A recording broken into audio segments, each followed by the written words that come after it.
নমস্কার বন্ধুরা, শ্রাবণী রান্নাঘরে আপনাদের সবাইকে স্বাগত জানিয়ে আমি আবারও একটা রান্নার ভিডিও নিয়ে আপনাদের সামনে চলে এসেছি। আজকের আমি আপনাদের মুসুর ডাল দিয়ে একটা অসাধারণ পিঠের রেসিপি করে দেখাবো। আশা করি আপনাদের ভালো লাগবে। তার জন্য কিন্তু আমার পুরো ভিডিওটা আপনাদের দেখতে হবে। আর দেখা শুরু করার আগে একটা লাইক দেবেন আর সুন্দর একটা কমেন্ট করতে কিন্তু ভুলবেন না। তাহলে চলুন আজকের আমি এই মুসুর ডাল দিয়ে কি পিঠে বানাই সেটা আপনারা একবার দেখে নিন। মুসুর ডালের এই পিঠেটা বানানোর জন্য প্রথমে আমি এখানে দেখুন একটা বড় সাইজের বাটি নিয়ে নিয়েছি। আর এবার আমি এর মধ্যে বাটির মধ্যে নিয়ে নেব, এখানে আমি মুসুর ডালটা 5 থেকে 6 ঘন্টা ভিজিয়ে রেখেছিলাম। তারপরে কিন্তু ডালটা খুব ভালোভাবে বেটে নিয়েছি। সেই ডাল বাটাটা আমি এখানে দিয়ে দিলাম। এখানে আমি যে বাটির 1 বাটি পরিমাণের ডাল বাটা নিয়েছি সেই বাটিরই কিন্তু মাপে আমি সমস্ত কিছু নেব। দেখুন ওই একই রকম বাটির কিন্তু 1 বাটি আমি এখানে ময়দা নিয়েছি। ময়দাটা আমি এর মধ্যে দিয়ে দিলাম।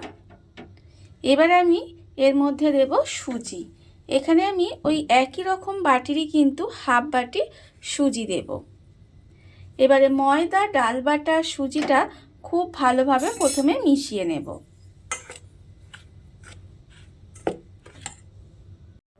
ময়দা, ডাল বাটা, সুজিটা আমি এখানে খুব ভালোভাবে মিশিয়ে নিয়েছি। দেখুন ঠিক এরকম হয়েছে।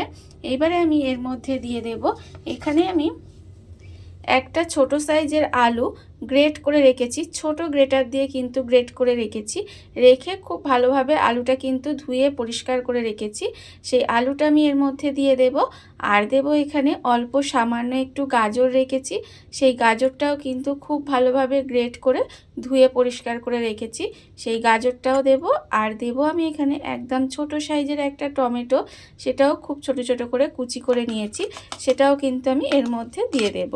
এই সমস্ত কিছু আমি এর মধ্যে দিয়ে দিলাম।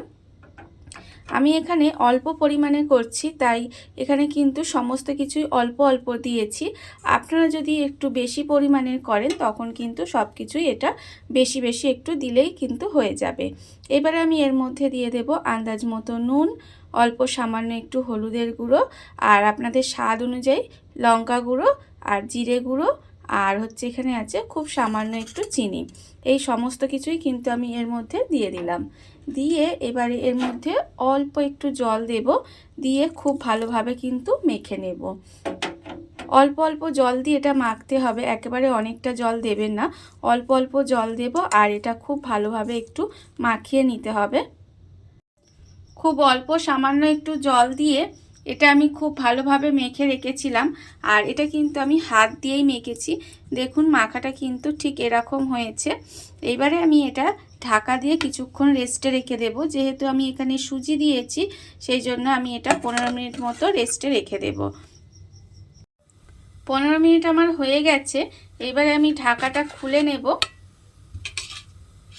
দেখুন এটা কিন্তু ঠিক এরকম হয়েছে। আর অন্যদিকে আমি গ্যাসটা অন করে একটা কড়া বসিয়ে দিয়েছি। কড়ার মধ্যে দিয়েছি আমি সাদা তেল। তেলটা আমার এখানে প্রায় গরম হয়ে গেছে।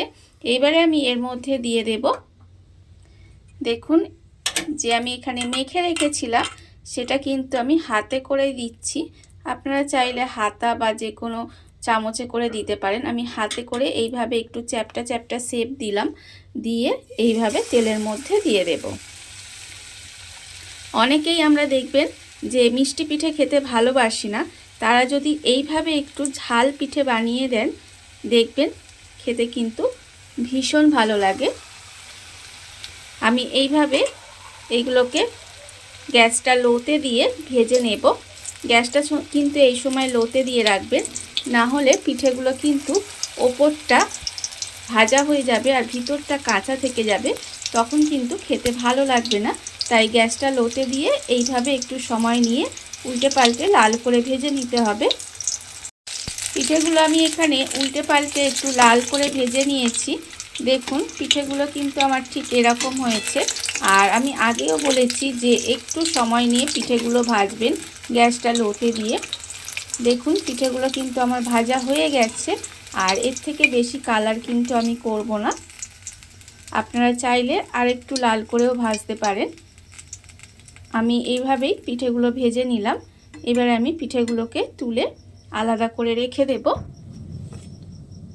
আর আবারও কিন্তু ওই তেলের মধ্যে এইভাবে অল্প অল্প দিয়ে সমস্ত পিঠেগুলো কিন্তু আমি ভেজে নেব।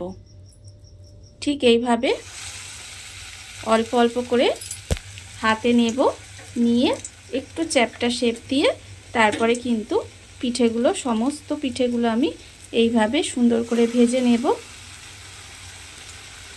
আর এইভাবে একবার বাড়িতে বানিয়ে দেখবেন, খেতে কিন্তু ভীষণ ভালো হয়। এইভাবেই কিন্তু আমি সমস্ত পিঠেগুলো বানিয়ে নেব। দেখুন বন্ধুরা, বাড়িতে থাকা কত অল্প উপকরণে, কত অল্প সময় কত সুন্দর একটা মুসুর ডালের পিঠে তৈরি হয়ে গেছে, আপনারা দেখতেই পেলেন। আর আমি আগেও বলেছি যে যারা মিষ্টি পিঠে খেতে পছন্দ করে না তারা কিন্তু এইভাবে একবার ঝাল পিঠেটা বাড়িতে বানিয়ে দেখতেই পারেন, খেতে কিন্তু অসাধারণ হয়। আর এই রেসিপিটা যদি আপনাদের ভালো লেগে থাকে, আপনারা যদি ফেসবুক থেকে দেখে থাকেন পেজটি ফলো করে দেওয়ার অনুরোধ রইল।